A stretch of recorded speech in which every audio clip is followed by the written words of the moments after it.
Recently, a lot of people have been having issues with their bank accounts, with money being withdrawn with no trace of where it went to. They go into the bank doesn't give them an explanation. They investigate, blah, blah, blah, and then eventually they get their money back. Eventually. The time varies very differently based on individuals. I don't know what the details of that entails. But needless to say, First Republic Bank is being bailed out by 11 other banks worth $30 billion. Y'all see what happened to Silicon Valley banks, right? They have to bail out each other. This fiat money is not going to last forever. So this is the time to stay focused, get your finances right, put them in more secure locations, and stay focused on that. Because everything's about to change. So I just want to know, what side are you on? I'm prepared. Don't be scared. Peace and one love. Oski. First Republic, which is trading a lower in after hours after the market close, following the announcement that 11 of the nation's largest banks are depositing $30 billion in the bank. Yahoo Finance's David Hollerith has been following the story. David, what can you tell us? Well, so Inez, the deal is, almost a dozen of the nation's largest banks. And it's sort of broken down in terms of what they're putting into this deal to First Bank. Bank of America and JP Morgan are putting in about $5 billion apiece.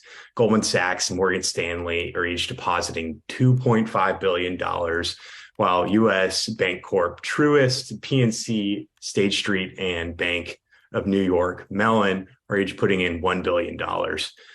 So these deposits are uninsured, and they're supposed to stay with First Bank for at least 120 days. And obviously, this is an effort to shore up First Bank. You've been covering this story all week. As the stock is clearly been taking record hits, at least over the last week, ever since Silicon Valley Bank has failed. And, I think this is like a very interesting thing compared to the 2008 to 2009 financial crisis, and that JP Morgan stepped in and bought many banks during that period. And this is much more of a group effort of, what we have right now is more banks could potentially come in, but we have 11 of the largest banks in America, essentially trying to help the 14th largest. And that's kind of interesting from a competition standpoint.